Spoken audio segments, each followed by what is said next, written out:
The first Caves and Cliffs snapshot has been released. For the 9 years that I've been playing Minecraft, I've always wanted a Caves update, and finally we're on the road to it. So I'm super excited, and you probably are too. I don't know if I'll be doing this in the future, but one of my friends suggested that I should do a snapshot review. That is the whole inspiration for this video, but I don't actually know if I'll be doing another one of these. You'll have to let me know if you'd like to see that.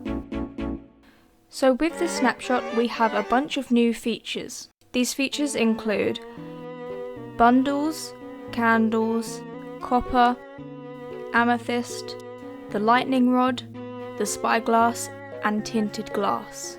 We also now have the ability to place lava in a cauldron, to waterlog rails and use minecarts underwater, and a shulker can hit another with its projectile to produce a new shulker.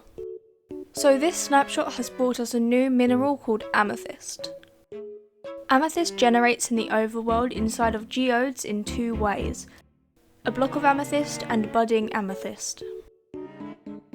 Amethyst clusters grow from the budding amethyst block, and when mined at their fourth stage they can drop shards. The clusters have 4 growth stages: small, medium, large, and the final amethyst cluster. The budding amethyst block is also unobtainable. This means that you cannot take the budding amethyst home with you to your base. Amethyst geodes generate with 2 layers. The first layer is a layer of a new block called tuff, and the second is a new block called calcite. These blocks currently don't have any other function except to spawn with the geodes. My absolute favourite feature with these new blocks is that when they are walked on or interacted with, they actually make sound.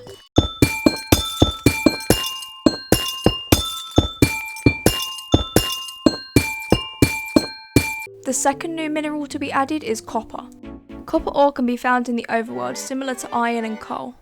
You can craft 9 copper ingots to a copper block, and also craft cut copper stairs and cut copper slabs with 4 copper blocks. Now Mojang have introduced the feature of oxidization into the game, this meaning that copper will oxidize over time.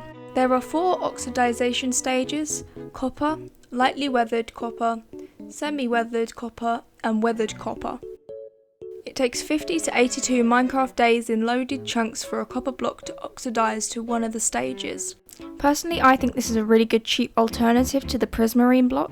Another incredibly useful feature, especially in survival worlds, is that you can craft waxed copper blocks with honeycomb. Now these waxed blocks will basically either stop the copper from oxidizing or keep the copper in the oxidized form. The 2 things that can be crafted with copper are the lightning rod and the spyglass. The spyglass is what I would call poor man's Optifine. By that I basically mean it's absolutely pointless. All it does is make you feel like a pirate. You might as well just get Optifine. It makes your game run better, and it's just so much more useful instead of having a weird telescope. The spyglass is crafted with 2 copper and 1 amethyst shard. The second thing crafted from the copper is the lightning rod.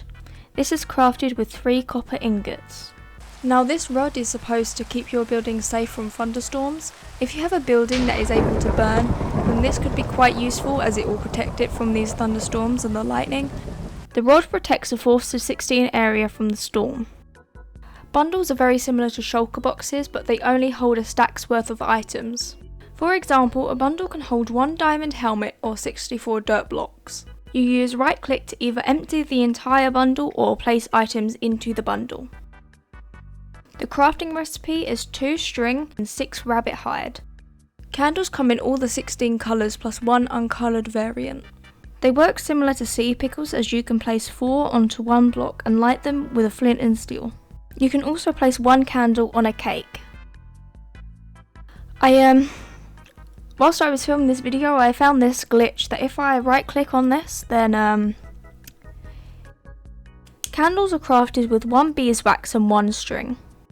For all the people that have obsessions with mob grinders, then this could be quite useful. Tinted glass is a block that does not allow light to pass through it, so you could create a mob grinder in the middle of nowhere.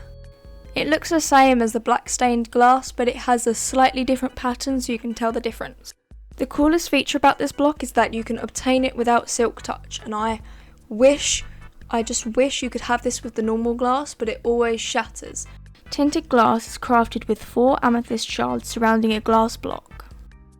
The final new addition is that lava can now be placed inside of cauldrons. There have also been plenty of changes and bug fixes in this snapshot. Some of these are: experience orbs now sometimes merge together to improve the performance of your game. Particles now appear when a piston breaks a block. Simple firework rockets with 1 gunpowder can now be crafted using the recipe book. Grass paths, or now as they're called dirt paths, can be made using a shovel on dirt, podzol, mycelium and coarse dirt. Shulkers can now reproduce when they hit a shulker with their own projectile. This only happens like once in a blue moon, so it's not a massive change.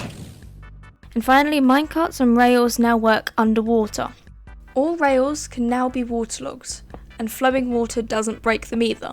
Minecarts can also pass through the water, but they go at a very slow rate, so if I were you, I would just build a tunnel. It doesn't take that many resources. If you would like to check all the bug fixes or download the snapshot for yourself, there will be a link in the description to take you to the snapshot page. I hope this video was somewhat informative. There's a very high chance that I'll edit this video and then realise I missed out a whole section of the snapshot and I'll have to film it again. I've already had to do that once. I just don't learn, do I? So I want to thank you for watching. Please like and check that you're subscribed, and also comment down below what your favourite feature of this new snapshot was. I don't know about you, but I'm very excited for the 1.17 release. Thanks for watching, and I will speak to you later.